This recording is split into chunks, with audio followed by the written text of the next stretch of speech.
Assalamualaikum warahmatullahi wabarakatuh. Saya Ica Alena Tantri, NPM 2001021007 akan mempresentasikan tentang CPU. Di sini sebagai dosen pengampu yaitu Bapak Haris Setiaji.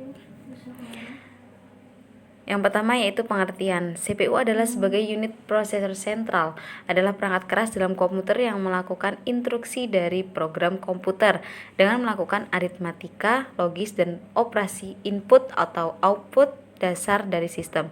Istilahnya sudah dilakukan dalam industri komputer setidaknya sejak awal 1960-an. Bentuk, desain, dan implementasi dari CPU telah berubah selama sejarah mereka, tapi proses dasar mereka tetap sama.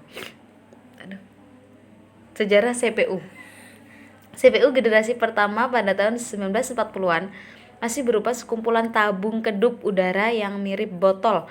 Botol-botol ini sama dengan tabung yang biasa ditemukan di televisi model yang sangat kuno sekali.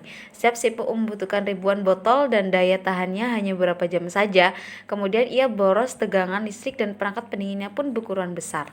Komputer generasi pertama yang menggunakan CPU model ini adalah ENIAC, Electronic Numerical Integrator and Computer, yang dikembangkan oleh J.P. Eckert dan J.W. Mauchly di Amerika Serikat. Bagian-bagian CPU. CPU merupakan otak bagi sebuah sistem komputer. CPU memiliki 3 komponen utama yang merupakan bagian tugas utamanya, yaitu unit kendali, unit aritmatika, dan logika, serta komponen register yang berfungsi membantu melakukan hubungan dari dan ke memori. Control unit adalah salah satu bagian dari CPU yang bertugas untuk memberikan arahan, kendali, atau kontrol terhadap operasi yang dilakukan di bagian aritmetik dan logik unit CPU tersebut. Output dari control unit ini akan mengatur aktivitas dari bagian lainnya dari perangkat CPU tersebut. Fungsi-fungsi CPU. CPU berfungsi sebagai kalkulator. Hanya saja CPU jauh lebih kuat dari pemrosesannya.